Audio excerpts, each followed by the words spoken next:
Allez, après quelques minutes d'interruption, on est de retour sur Objectif Gare. On est à proximité des arènes, hein. On a la rue Sainte-Ursule à Nîmes. Et donc, on est avec Joël, puisqu'on avait envie d'avoir un mot des Gilets jaunes, puisqu'en fait, finalement, on a l'impression que le mouvement a pris énormément de tension depuis maintenant plusieurs heures, sans comprendre vraiment qu'est-ce qui a pu le déclencher. Et vous, vous avez une explication apparemment, point de vue Gilets jaunes. On vous écoute. Oui, j'étais présente j'étais en train justement de manger mon sandwich tranquillement, comme il y a beaucoup de monde qui ont fait pareil. Il était aux environs de 12h30, 1h moins le quart. Et quand ils ont commencé à nous charger, parce qu'on se rapprochait d'eux, on allait dans la direction qui leur plaisait pas, c'est-à-dire vers la gare. Et il y avait trop de personnes et ils ont chargé les premiers. D'accord. Finalement, Joël, ce qu'on a envie de vous demander, c'est comment se fait-il, on va peut-être se reculer un tout petit peu, effectivement, on va rester en direct, tout va bien pour le moment. Joël, vous êtes d'Alès, hein, c'est bien ça? Oui, d'Alès. D'accord. Et du coup, ça fait depuis combien de temps que vous manifestez, depuis combien de temps que vous participez à ce mouvement des Gilets jaunes? Je participe depuis le premier week-end dans tous les ronds-points qui ont existé. Sur Alès? Sur Alès, sur Émargues, au niveau de Royal Canin, où à l'époque on arrêtait les camions venant de l'étranger principalement, par rapport à... Voilà, c'était les modèles. C'est quoi vos principales revendications? Pourquoi vous êtes encore là après, c'est le 9e samedi je crois, pourquoi vous êtes là encore? C'est toujours pour le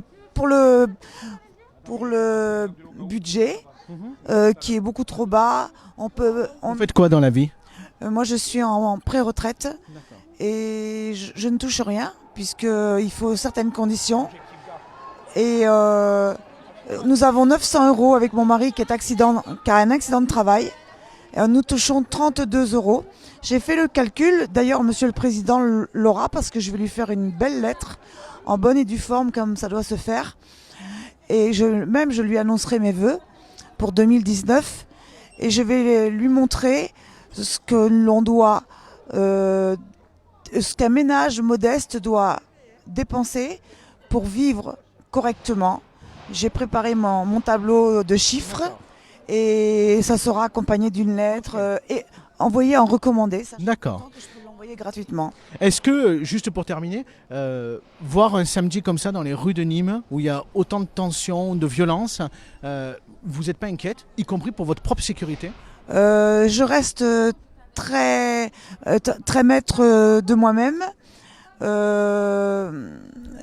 J'ai beaucoup de sang-froid et je réagis suffisamment vite.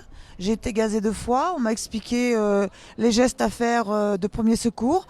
Heureusement qu'on a une très bonne équipe et en fait c'est très bien organisé. Ce matin on était très bien entourés avec des motards qui fermaient le cortège, d'autres qui étaient devant, des gilets blancs qui nous expliquaient qu'ils étaient les soignants en première urgence.